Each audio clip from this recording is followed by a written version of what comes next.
Good evening and welcome to Aware on the Air for the 21st week of 2015. Our program is presented by members and friends of Aware, a local peace group. Aware is an acronym for Anti-War, Anti-Racism Effort. I'm Carl Estabrook. Aware regularly has a table at the Saturday Farmers Market in Lincoln Square. And last week we were seated next to the local Democratic Party table. The Democrats' chairman asked me, "What war are you against?" I started to say, "You have your choice. Your Democratic president is waging war in 8 countries, 2 more than the last Republican president, and killing people around the world." But by then he'd already walked away. Apparently he didn't want to hear that. Most Americans are unaware that President Obama is making war in 8 countries around the world: Afghanistan, Iraq, Libya, Pakistan, Somalia, Syria, Yemen, and even the Philippines, in violation of the UN Charter, which forbids, quote, "the threat or use of force against the territorial integrity or political independence of any state without the authorization of the UN Security Council." We're also unaware that the president is sending American death squads, we call them Special Operation Forces, into more than 100 countries around the world, where their operations include kidnapping, we call it rendition, torture, and murder. We're unaware that the president is conducting the most extreme terrorist campaign of modern times, a secret series of murders by drone, which has already killed thousands, including American citizens and hundreds of children. We're unaware that the president is recklessly provoking war with Russia in Ukraine, where a U.S. proxy government has already killed thousands, more than the U.S. client Israel killed in Gaza last year. And of course, it's the task of people like the local Democratic Party chairman to keep Americans in the dark about what their president is actually doing, usually by telling us how nasty the other party is. And on that point, of course, he's right. H.L. Mencken said many years ago, quote, "One party always devotes its chief energies to trying to prove that the other party is unfit to rule, and both commonly succeed and are right," close quote. Both parties are unfit to rule because they're working for the 1%, not for the rest of us. But sometimes the American people stop both parties from committing their crimes. 45 years ago, a large majority of Americans concluded that the U.S. war in Vietnam was not just a mistake, it was a crime, and young men drafted into the Army refused to fight. The U.S. was forced to remove its Army from Vietnam, and the American policy in Southeast Asia, which managed to kill 4 million people when it was done, was brought to a turning point, at least. The Obama administration today is committing murder around the world, but pretending that they aren't, in order to mislead the only enemy they really fear, the American people, who drove 2 presidents from office during the Vietnam War. The government is helped in this deception by a compliant, big business-run media, so Americans know far less about what's going on than citizens of other countries.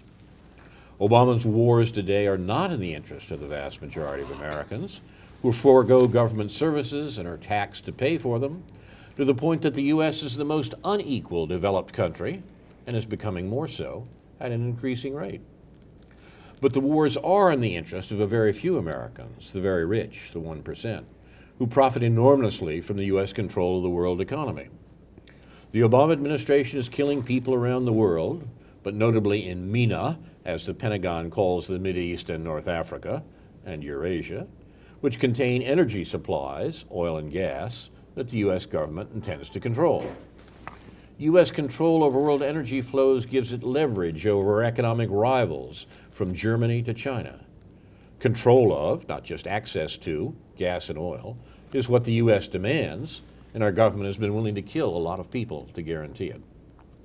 Wars conducted by U.S. presidents have killed, wounded, and made homeless well over 20 million human beings in the last 50 years, mostly civilians.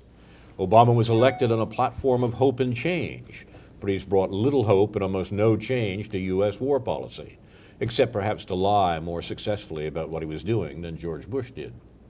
His policies are not different, but even more murderous.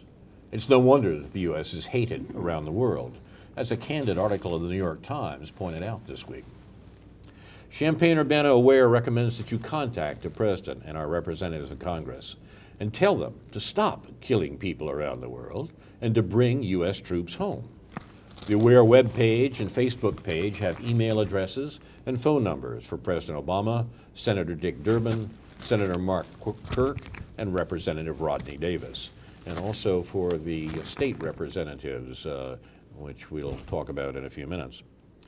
Tonight we'll talk about U.S. war making in general, which the government and media aren't talking about, with commentaries by Karen Aram on the pivot to Asia and Ron Zoke, Mistakes Were Made.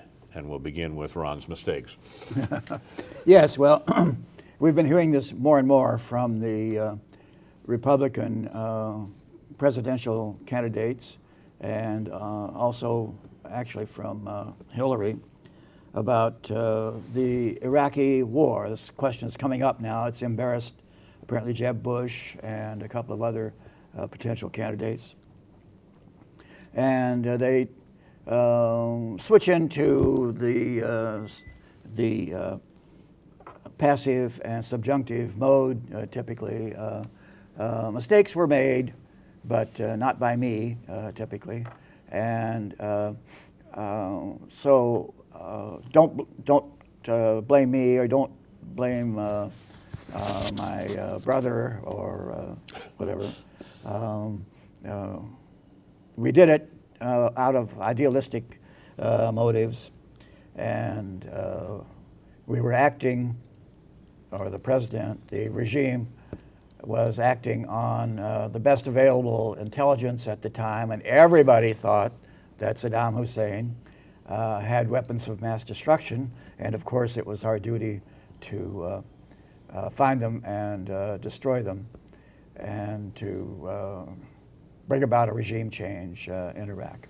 So all of that has turned out to be false. The justifications typically offered, sometimes only implicitly, for the war, the motives that impelled it.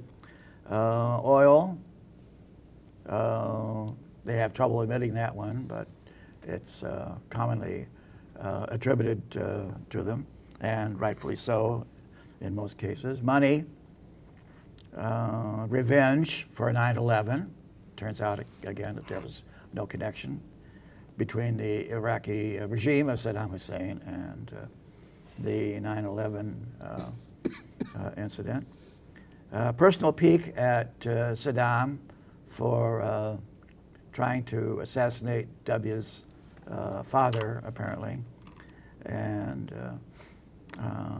defending Israel always comes up eventually, not at first, but it will turn out that in many cases, will be their idea of the basic justification, or one of the most important justifications for the war in Iraq.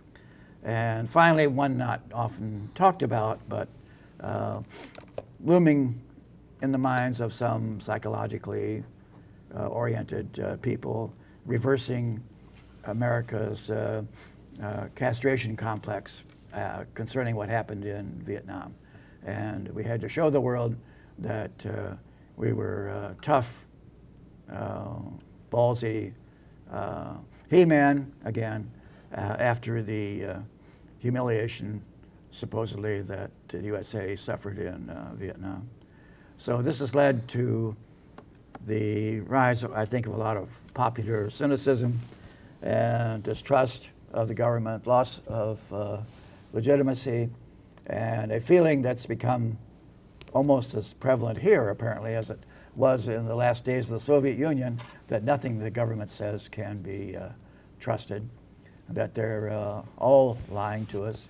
And that should have been, I think, basic good sense all along. But anyway, we're getting bigger and bigger doses of this. This morning in the New York Times online, David Brooks goes into this. What's the title of his piece about the mistakes of the past? And it's also complicated that we shouldn't get excited about this. Mistakes were made, but Sorry. and I made them, and Hillary made them, and it's just also complicated. It goes into a kind of Edmund Burke passage on all the subtleties, the infinite complexity of the causal lines in the situation, and no conclusion, especially concerning the guilt of the perpetrators, can be drawn. This was anticipated, I think, a bit by a previous column this week or last week of Paul Krugman. It was not just a mistake, but it was a fraud and a crime from the beginning. And yet there are a lot of people in the establishment, both major parties and elsewhere, who don't want to admit that kind of thing. A useful book in this regard is one by two social psychologists, Carol Tavris and Elliot Aronson from 2007. Mistakes were made, but not by me. Why we justify foolish beliefs, bad decisions, and hurtful acts. And there are a good many insights in here about concerning why we slander some people. It's often because we've done them wrong, and we have to start proving that they were unworthy of any better treatment. So he starts with a quote from, they start with a quote from George Orwell. We are all capable of believing things which we know to be untrue, and then when we are finally proved wrong, impudently twisting the facts so as to show that we were right. Intellectually, it's possible to carry on this process for an indefinite time. The only check on it is sooner or later a false belief bumps up against solid reality, usually on a battlefield. So some of the chapters in this, well worth reading. Knaves, fools, and villains, hypocrites, how do they live with themselves? Because they have ways of rationalizing everything. They're very glib. So they talk about cognitive dissonance, a very popular topic recently, perhaps too much so. I get a little suspicious when things like this, like paradigm shift and so on, are invoked too often. I began to wonder whether they could actually be true. Pride and prejudice, blind spots, memory, the self-justifying historian, good intentions, bad science, law and disorder, and so on. So interesting quotations here from Henry Kissinger. Mistakes were quite possibly made by the administrations in which I served. From Cardinal Edward Egan of New York, referring to the bishops who failed to deal with child molesters among the Catholic clergy. If in hindsight, we also discover that mistakes have been made, I'm deeply sorry. And from, McDonald's, mistakes were made in communicating to the public and customers about the ingredients of our French fries and hash browns. So, hey, mistakes were made, but what do you expect? I mean, nobody's perfect, right? Unbelievable. Yeah. So a sentence from a recent article in the local daily, White House hopefuls reassess Iraq invasion. It's a revealing moment when the major contenders for president in both parties find it best to say that 4,491 Americans and countless Iraqis lost their lives in a war that shouldn't have been waged. Does anyone realize how devastating that is? I mean, the whole thing, I do. They admit indirectly, passively, was a mistake, but hey, nobody's perfect. And you can read Mr. Brooks' justification for his initial enthusiasm for the war in today's New York Times. So we could start with that if you like.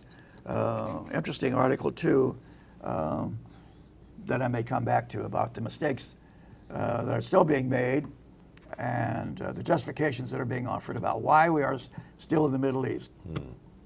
And maybe we'll come back to that if it seems appropriate. That's all.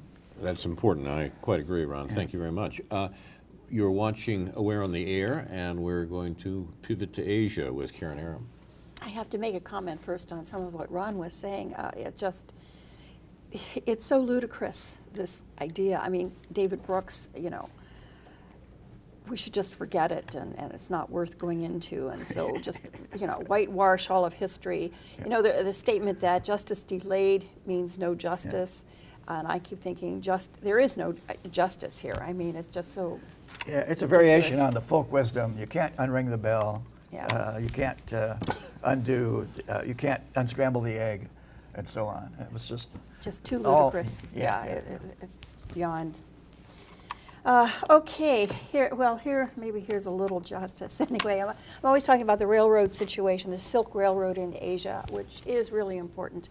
And I haven't updated on Thailand and Laos, but from what I understand, Thailand has the contract with China to go ahead with it, and Laos, as far as I know, is still in negotiations. But this will open a new corridor for goods being transported to and from China.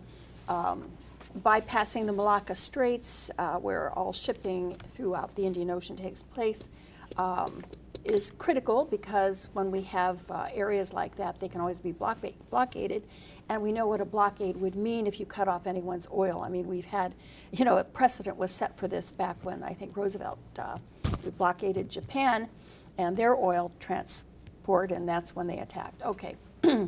Which, by the way, I think it should be noted that when they attacked Pearl Harbor, I don't think anyone died. Nobody was killed. Am I correct on that? Who? When Japan attacked Pearl Harbor, how many people died?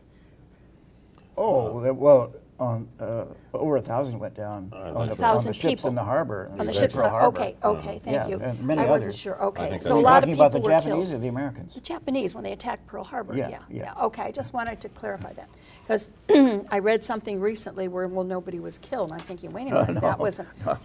that wasn't to my memory bank, but I thought I better check it out. Wildly wrong. Okay. Anyway, so cutting off someone's oil is very serious issue. So that's one of the reasons why I'm euphoric when I read about the Silk Rail going through, because it can hopefully avert some of what could possibly happen in the future. All right. Now, China is also opening a link now to North Korea, at least to the border of North Korea. And in Europe, what's so important about this is that primarily goods manufactured previously from Chengdu, would go east to Shanghai, whether by truck or by train, I'm not sure, but then they would go by ship to Europe. And that would take 6 weeks. Now, by rail through Kazakhstan, Russia, and Belarus, they will unload in Poland and then be distributed from there. That will only take 2 weeks. And that's why it's critical for them. Now, there are issues, because some of the train loads going to Europe are going fully packed, but they're not bringing back as many goods from the West. So that's an issue that they're working on. There's a growing economic alliance between Israel and China. They have a planned freight rail link connecting Eilat on the Red Sea, and that will also be a 2-hour passenger rail from Eilat to Tel Aviv. That it will be provided to Tel Aviv. Now, in addition to business opportunities between Israel and China in Africa, it also provides an alternate shipping route to the Suez Canal, which is currently controlled by Egypt. And I think most of us here understand the political ramifications of all of this. Now, South America.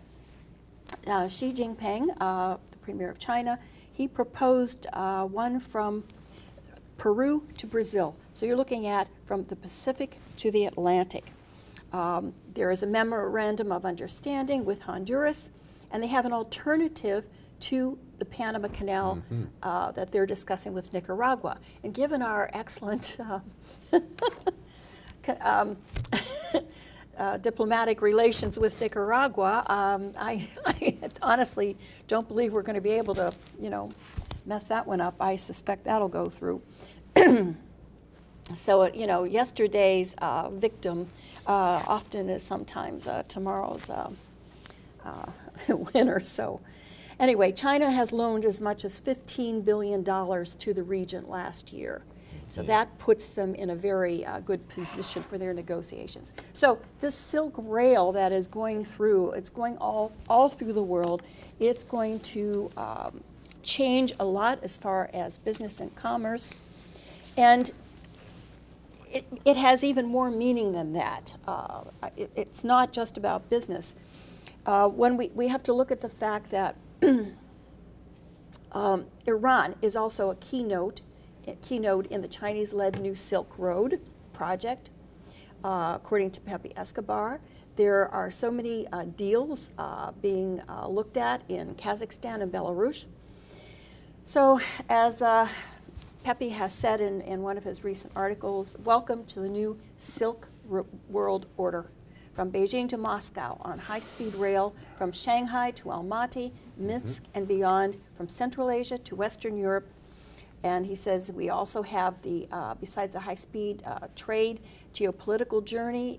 It's unstoppable, and it's spanning the Beijing-led, Moscow-supported Asian Infrastructure Investment Bank, the AIIB, and the BRICS Development Bank, Central Asia, Mongolia, and Afghanistan, where NATO has lost a war, and they're being inexorably pulled into this trade and geopolitical orbit covering all of Central, Northern, and Eastern Eurasia. Now, one of the reasons I think this is important, something that I was going to ask the question here is, what was the U.S. doing recently? We had Senator Kerry meeting with Putin. There was a joke on Facebook with Putin saying, Yeah. I've been, I've been the devil incarnate, and now suddenly you want to talk. I mean, what's wrong with you people? and that was my reaction to the Facebook joke. But the fact of the matter is, according to information here, some of which has been leaked out, but not enough, it's all about Minsk. Kerry was saying, evidently, that respecting Minsk too is the only way out in the Ukraine, and that he would strongly caution vassal Poroshenko against his bragging on bombing Donetsk airport and environs back into Ukrainian democracy. As where the ever level-headed Lavrov, for his part, described the meeting with Kerry as wonderful, and Kremlin spokesman Dmitry Peskov described the new U.S.-Russia entente as extremely positive. So I won't go on reading this, but it's really ironic that now we're trying to have friendly relations with Russia and with Putin, and it's almost as if the U.S. government suddenly suspects that there's too much going on between Russia and China. Well, the short, simplistic answer is we need their cooperation to get anything done. Right. That's one. Why does the U.S. need their cooperation? Because they are acquiring too much power. The USA doesn't have complete control over the international financial system now in the way it did a few years ago. And they're accused of supporting the wars in the Middle East that the U.S. is trying to fight with ISIS and so on. So there are a number of reasons. We need their cooperation in refueling, resupplying the space station and so on. We're using their rockets to do that. And there are a number of reasons why very little can be done without Russian cooperation. Of course, Russia has just told NATO that the agreement that transports NATO troops and war material across Russia by land, sea, or air into Afghanistan is over. Yeah. That Russia won't do that anymore. Yeah. As NATO has just announced, what we all knew was in the Obama administration's plans, regardless, that the NATO presence in Afghanistan, that is to say, killing people in Afghanistan, will continue for the foreseeable future. Obama administration has spent a long time talking about how they're withdrawing from Afghanistan. Of course they aren't, and they weren't, and they're not. But now Russia, which did indeed cooperate, as you suggested, with this American operation, says it's not going to do it anymore. It does suggest that there's something strange going on in American policy, which has been so remarkably belligerent towards Russia to the point of overthrowing the government in Ukraine, which the equivalent would be Russia overthrowing a Mexican government and installing a hostile pro-Russian government in Mexico City. I mean, that's about what we did in Ukraine, and you know, several thousand people died as a result of American policy there. But now, suddenly, it looks like the U.S. is changing its policy, as you suggest, without any announcement. It's just doing different things.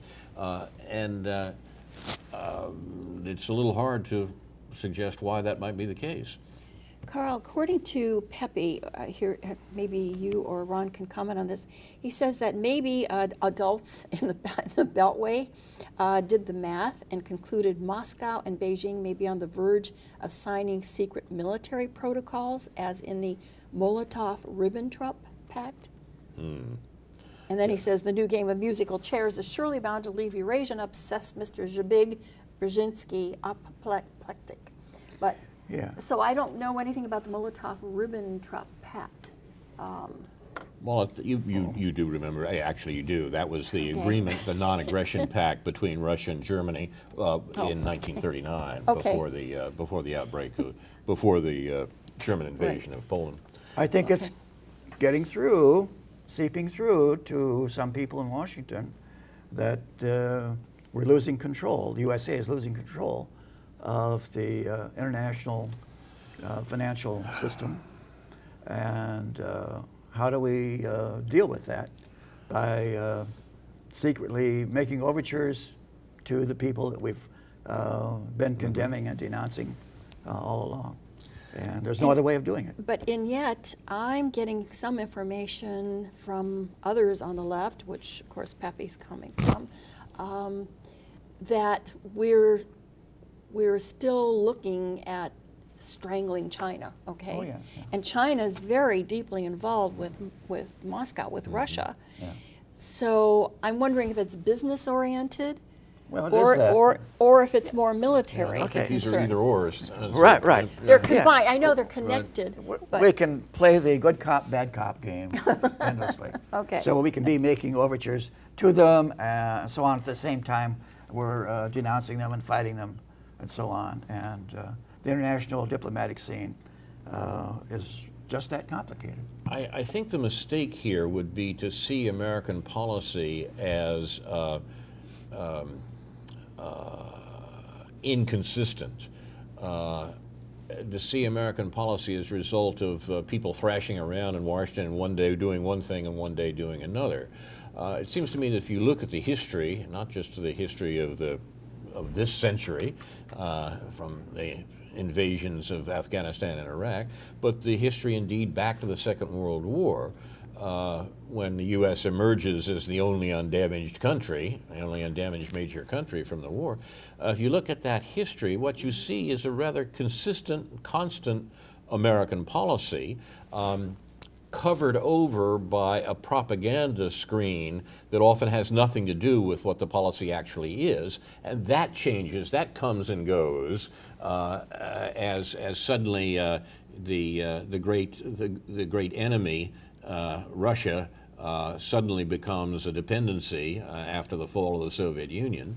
And we can also, I think it's right to say that you can talk about a decline of the U.S. over that whole period, in the last 70 years, say, if by a decline you recognize that in 1945, at the end of the Second World War, the U.S., with 5% of the world's population, had 50% of the world's wealth. Now that couldn't last, even with the U.S. in a dominant world position that was unparalleled, had never existed before. None of, even at the height of the British Empire or something of that sort. In a dominant position in 1945, the U.S. faced a world prostrated by the war, a world that was going to rebuild one way or another pretty clearly, and it did, and over time the rebuilding of that world, which a lot of Americans I think didn't really notice, included what Ron describes, the attempt of the U.S. to maintain that control of the world economy that was often expressed in military terms. But we might disagree on how successful that control has been. It seemed to me it's been pretty successful. And it's been successful in part because the U.S. policy has always taken seriously the notion that the American 1% has no permanent friends, no permanent enemies, only permanent interests. And those interests are the control of the economy. So the sort of swerve that Karen was describing that seems to be taking place literally this week in American-Russian relations is not either unprecedented or even very surprising. It's what the U.S. has done consistently since 1945. We have trouble recognizing it sometimes because of that great propaganda fog. The real contribution of the United States to world history is to produce the most amazing propaganda fog that ever existed. And therefore it's sometimes hard to penetrate that and to see what's really going on. That's why we turn up here each week, right? Yeah. Well, for popular consumption, it must be always framed in terms of moralistic terms, good guy, bad guy. Oh, yeah. Exactly, sure. And so on. But we're fighting for truth, beauty, and right. et cetera. Yeah. Freedom, justice, and the American way, and all of that. Cue Superman. Right. They hate us for our freedoms. Yeah, right. But at the same time, there must be some people in Washington, let us hope, smart enough to realize that that is not the whole story. There's always another current going on beside this about what is in the best or better interests of the USA, and it won't be as moralistic as all of that. It'll be more realistic along the lines that you're suggesting, Carl. And again, the answer, it seems to me, is in order for us to survive and to maintain the degree or some degree of dominance that we have or aspire to, we have to get some cooperation from Russia. They've just become too powerful to ignore that. I think that's important, and I think it's also a mistake to assume that what look like changes in policy in Washington are a result of stupidity. They're not stupid, they're vicious, and there's a difference there. We know the people who are running American policy, hey, we went to school with them, right? They have a sense of what they're doing, and it's not because they're idiots. They're psychopaths. The distinction shouldn't be lost on us as we think about what's actually happening. When it comes down to specifics, such as the one Karen's talking about, I think she's right to point us to some of the few good commentators out there, like Pepe Escobar, the correspondent for Asian Times Online, Asia Times Online, and the article that Karen was quoting begins, the real masters of the universe in the U.S., and by that Pepe means the people who are running policy consistently in Washington, the real masters of the universe in the U.S. are no weathermen, but arguably they're starting to feel which way the wind is blowing. History may signal it all started with this week's trip to Sochi, that's the Russian resort on the Black Sea, led by their paperboy, Secretary of State John Kerry, who met with Foreign Minister Lavrov and then with President Putin, as Karen just described. Pepe suggests, and I think it's a good one, that the U.S. government was struck by the sight of German Chancellor Merkel laying a wreath in Moscow on the anniversary of the German defeat in World War II. Now, this ceremony, Victory Day ceremony in Moscow, was boycotted by the Obama administration. They didn't send a representative of any sort, although more Americans are coming to realize the actual facts of the 20th century, that Nazi Germany was defeated by Russia, not by the U.S., which lost really 50 times as many people as the U.S. did in that war. And the notion that the U.S. was also impressed, as it were, by, says Pepe, by the sight of the Chinese army marching in Moscow on Victory Day side by side with the Russian military. Even under the Stalin-Mao alliance, Chinese troops did not march in Red Square in Moscow. And this is the point that I think Karen's been underlining. It seems to me it's exactly right that the U.S. is essentially concerned, as it has been since the Second World War and before, with the control of Eurasia, the land mass occupied by Russia and China. In many ways that goes back well into the 19th century. U.S. concerns about the open door to China policy at the end of the 19th century. And the notion that this policy, this control, is slipping away. The U.S. thought it had the control pretty well in hand after the fall of the Soviet Union in the 1990s, but that seems not to be the case now. And a lot of policy can be read off from that. I think that's right. Escobar continues, and suddenly, instead of relentless demonization and NATO spewing out Russian aggression every 10 seconds, we have Kerry saying that respecting Minsk II is the only way out in Ukraine. Minsk II refers to last year's agreement between the Kiev government, which the U.S. established in Ukraine, and the independent provinces in the east, Donetsk and Luhansk. As Ron memorably said, Donetsk don't tell, you know. Most Americans don't know about what was going on there, but the Minsk II agreement was a ceasefire agreement, basically, for the assault on those independent provinces that the U.S. was pushing the Kiev government into doing. Kerry says that he would strongly caution Poroshenko, the head of the Kiev government, against his bragging on bombing Donetsk airport and environs back into the control of the government, which we installed in Kiev. And that is a change. I think Karen's quite right about that. This is a swerve in American policy. Not maybe the way to see it is a change in tactics, because the policy doesn't change. Well, have we, to some extent, given up on the fantasy of isolating Russia and then China and containing them and so on? Well, that was always crazy. Depends upon what you mean by that. I mean, you've made fun quite properly of the notion of isolating China. Of isolating Russia, and particularly isolating Russia and China. I mean, it does seem geographically at least suspect that we've established an isolation. I mean, apparently there was a famous headline in the Times of London in the 19th century that read, "Storm in English Channel, continent cut off." Right. and Europe was isolated by the storm, you know. Yeah, right. Well, if you're sitting in London at the height of the British Empire, that may look that way.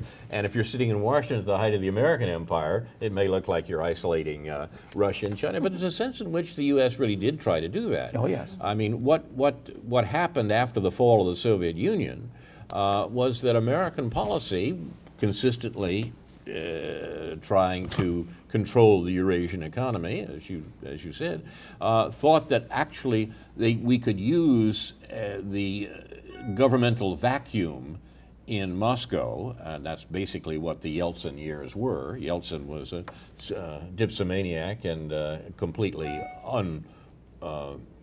unreliable from the point of view of the Russian government, but the U.S. thought this was an occasion to turn Russia basically into a third world country that supplied raw materials and energy resources, and that could be done under control of the U.S.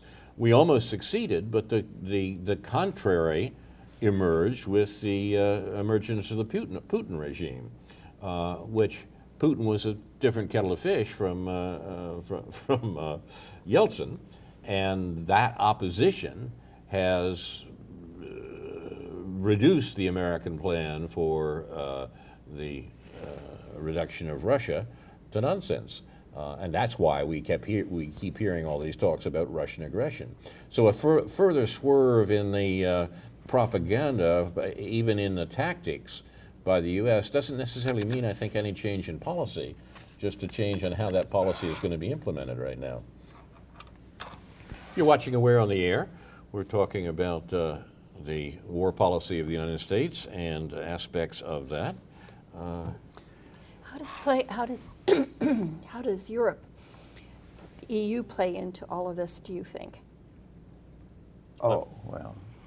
Do you think that they have a role in what the U.S. and Russia are discussing now? I mean. Well, yeah, but it's a relatively minor role. I Absolutely. Okay. I think it's, in some ways, that's been the joker in the pack for the U.S. recent deals with Russia, that the U.S. can't really count on Germany and France in its attempt to reduce Russia. I mean, it was precisely Hollande and Merkel, the French president and the German chancellor, who together did a deal with Putin, which the U.S. was ostensibly, at least, not part of, that led to the first check on America's attempt to use the Kiev government against Russia. Yeah. That's why I say I think it's particularly important that while the U.S. boycotted the 70th anniversary celebrations in Russia, Germany didn't. The German chancellor went to Russia. I mean, it was, after all, what they were talking about was the triumph of Russia over Germany in the Second World War, and the German chancellor went to Russia and laid a wreath at the tomb of the unknown soldier in Moscow, the soldier who had died in the war with Nazi Germany. That's important. Okay. Yeah, there may be a shift taking place there. I want to return to this question of why are we in the Middle East? Good question. Yeah, and this is a piece by Jeff, F-A-U-X. It lends itself to some jokes. Economic Policy Institute, Common Dreams yesterday. Since 1980, we have invaded, occupied, and or bombed at least 14 different Muslim countries. Mm-hmm. After the sacrifice of thousands of American lives and trillions of dollars, the region is now like a cauldron of death and destruction. Yet we persist with no end in sight. As a former Air Force General, Charles Wald, remarked when he told the Washington Post, "We are not going to see an end to this in our lifetime." Mm-hmm. Democrats and Republicans snipe over tactics, but neither wants to discuss the question of whether we should be there in the first place. Even liberals counseling caution, like the New York Times editorial board, hasten to agree that the U.S. must play a, quote, leading role in solving the Middle East's many problems. In other words, stay the course. The ordinary citizen is trying to make sense of all of this, might reasonably ask why. The president's answer is that the war is in our national interest. Congress says, amen. The phrase causes politicians and pundits on talk shows to synchronize the nodding of their heads, signaling that the national interest should not have to be explained, and certainly not debated. When pressed for more specifics, our governing class offers 4 rationales for the endless war in the Middle East. 1, fighting terrorism. 2, containing Iran. 3, securing oil. And 4, defending Israel. And he goes through all 4 of these then, seriatim, and raises doubts about the validity or the applicability of each one. So it's an interesting piece and one I found fairly persuasive. Also, the article Eric Dreiser wrote, I think you promoted that, Carl. I read that either this morning or yesterday. It was an excellent article. Remember? Counterpunch. Yeah. Or no, So again, as near the late 60s, in Vietnam, I think we have to start asking, why are we still in the Middle East? I think Jeff Fo's piece is very good. He's written for years on actually the things we've been talking about, the American propaganda cover for its foreign wars. If I would change the argument at all, it would be simply to coordinate those 4 points that he makes into one consistent policy, a policy that's been true since the end of the Second World War, when the American State Department said that Mideast energy resources, gas and oil, were, quote, the world's greatest material prize and the source of unparalleled strategic advantages. I forget what the last word was. Strategic, in this sense, meant the control of other states, other countries around the world. If you control the energy resources of any modern state, you obviously have a stranglehold on their economy. Without energy, they can't do anything. The Pentagon, apparently, I'm told, uses the phrase offshore control, which is a sort of a sweet euphemism in regard to China. Offshore control is not sort of the Coast Guard looking for, gun runners or something. Offshore control means denying Chinese import by sea of oil. Offshore control means the very reason that China is establishing what Karen has been describing as the new Silk Road, Right. with reference to the medieval trade connections between China and the West. The new Silk Road is necessary because the Pentagon thinks that it can control the energy imports into China. That's what these real arguments about the South China Sea are about, and by doing that, essentially control the Chinese economy. Well, the Chinese don't think so, but they also think that the overland routes are a counter to the Pentagon's attempt to control oil imports into China. Now, this policy, as I say, is consistent through Republican and Democrat administrations alike, going back to the Second World War, and I think following particularly the important historical work in the last generation by so-called revisionist historians, William Appleman Williams, who argues that American interest in China has been the linchpin of its foreign policy for more than a century, that manifest destiny in America didn't end at the California shore, but proceeded across the Pacific and ended in China. And that the control of China has been the essential part of American policy, not just since the triumph of Mao's revolution, but indeed since the 1890s at least.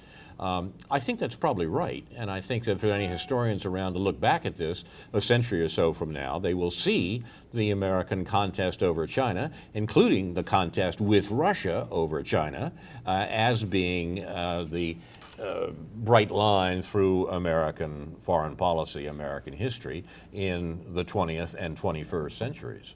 So that's why we pivot to Asia. Yeah, Carl, that's interesting because I only started researching this 2 years ago when I began reading Chomsky, and of course that led to more and more, and it was watching a program on Aware at the same time where you brought up the pivot to Asia and China being critical, that started my research on this, and that's what told me I could no longer be supportive of our two-party system, and that's why I felt it was so important that we start a Green Party, a local Green Party. It takes time to build and expand because we need a government that is not so focused on controlling other nations' resources or their strategic location by killing them. And I'm not saying that there's any one good government out there. There are flaws to all of the governments that we talk about, but at least I don't see them going in with bombs and weapons and killing people to gain what they desire. So I think that it's very important. You're watching Aware on the Air. We've been talking about American policy in general and specific, American war policy in general and specific. I'd like to ask Ron a question about his presentation earlier.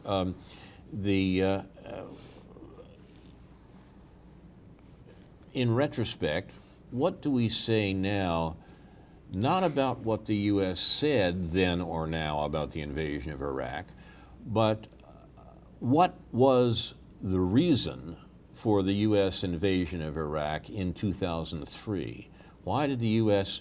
I mean, this was a fairly major operation, remember. It ended up killing probably about 1 million people. But the U.S. decision to invade Iraq in 2003 was not, determined and necessitated. It didn't have to happen. The Bush administration decided to do that. And indeed, we might point out that the Obama administration came into office by criticizing that decision. Most people voted for Obama thinking that he was going to liquidate the dumb wars of the Bush years, he said. In fact, he went the other way. He immediately sent 30,000 more troops to Afghanistan and expanded those wars. But if we look at 2003, it's being argued about in this propagandistic mode right now in the American presidential campaign, what do we say was the actual reason? Yeah. Why did the U.S. choose to invade Iraq in 2003? Well, that's difficult to say. Everyone had their own reason, and a lot of them have to come together for something like that. I view it as a kind of collection of vectors going in many different directions, but one dominant trend will come out of it. And you're asking me to speculate on what the real reason was, and I'll instantly, of course, be contradicted by other people who have theories about what the real reason was. I went through a list of them earlier that people have proposed, and no one of them, I think, is the ultimate, definitive, real reason for doing it. There's control of the world's oil supply, as you suggest, which I think was crucially important. The monetary system, there was talk about Iran was going to switch from the dollar being the ultimate currency for dealing with their revenues, oil revenues, to the euro, and that is viewed as a real threat in some quarters. Revenge for 9/11. It's difficult to tell whether anyone actually believed that. The line being used now is that, it's what the intelligence was telling them, and everyone believed that there was some connection between 9/11 and Saddam Hussein. No. That's simply not That's true. false. No, Yeah, no, that's false. It's clearly and provably false, but... no, it's not even true that everyone believed it. And Yeah, it's right, not even right. true that the intelligence was relating I'm that. talking about Yeah. the key people there. So there's the defense of Israel thing that always comes up. And another psychological theory, again, as I mentioned, it's often being advanced, is George W. Bush's personal problems concerning Saddam and his father and so on. His personal peak was an important element in this, and that can't be disproved recently. And then there's the other factor that I called the castration complex, that we had to prove that we were tough and strong and powerful after the apparent humiliation of being driven out of Vietnam. I mean, I disagree with most of those. What? I disagree with most of those. I think the first two, strategic location, yes, next to Iran, and of course resources, the oil. Yes, we wanted to control Iraq, just like we want to control every place. But some of that other stuff, I mean, it's been proven since then that our intelligence did not advise that Iraq had anything to do with 9/11. So, you know, I think what you're presenting is some of the reasons why the American people supported the war. Right. No. But Exactly. I think what we want to hear is, what do you think are the real reasons that we went into Iraq in the first place? Exactly. So I thought that was my interpretation of Well, your question, Carl. Yeah. Well, I think No, all of I these think are that's real right, reasons. and I think that's a peculiarly difficult question for us to answer, and we might even reflect on why it's difficult. We don't have any trouble saying, why did the Germans invade Poland in 1939? That isn't difficult. It's not even difficult to talk about other wars of the last century or so long as the United States was not involved. The minute the United States gets involved, it becomes more difficult because of that propaganda fog. And it's funny, if we think back, it becomes even harder. Why did Abraham Lincoln invade the South in 1860? Well, most Americans say, oh, to free the slaves, right? But if we if we asked about contemporary war, why did France invade Prussia in the Prussian War, we can give a straightforward answer. But we can't give a straightforward answer about Lincoln. Yeah. So that suggests that our problems in giving a straightforward answer about American invasion of Iraq in 2003 says more about our political discourse than it does about the historical difficulties of giving an answer there. What the U.S. was doing, what U.S. policy in the Middle East was before and after the invasion of Iraq is absolutely clear. There's no argument about it and so forth, except that we get confused by the propaganda fog. Even the notion of the role of Israel in this matter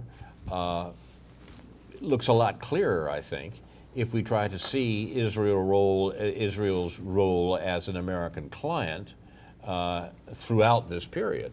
A clientage that begins with the '67 war, when Israel handles a problem for the U.S. The problem is Arab nationalism, and Israel defeats the center of Arab nationalism in Nasser's Egypt.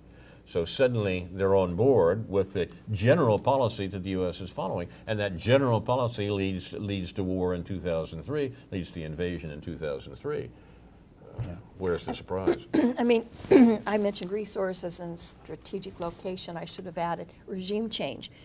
We often, when we do invade, it's because we want to make sure we're putting up our puppet in charge and that we have a person we can control, because whoever was there, our pal, maybe made a different, went into Became slightly, unreliable. Yeah, exactly, or did something that we didn't really want them to do. Not to say that Saddam Hussein was not somebody that we were displeased with, some of the things he did, but if he faltered on one issue or not, then I think that would have been Thank you, Karen. added to that. You've been watching Aware on the Air, presented by members and friends of Aware, the anti-racism effort of Champaign-Urbana, a local peace group, in the 21st week of 2015. Another week in which the Obama administration's drone assassination program, the most extensive global terrorism campaign the world has yet seen, is paralleled by overwhelming police killings in the U.S., far beyond what happens in other countries. Our show is produced and directed by Jason Liggett. Thanks to him also, this program and others like it will be available on YouTube. Congratulations to Jason and his colleagues for winning 2 awards from the Alliance for Community Media. See the Facebook page for Aware for articles referred to by the panel and announcements of upcoming events. Finally, Aware honors those who reveal the crimes of the U.S. government, which the rest of the world knows about, but Americans don't. Manning, Assange, Snowden, and the others who are being persecuted by the Obama administration. Now, this is Carl Estabrook for Ron Zook, Karen Evans-Levy, Stuart Levy, Karen Aram, Michael By, David Johnson, David Green, and other members and friends of Aware, saying in the words of the late Edward Murrow, good night and good luck.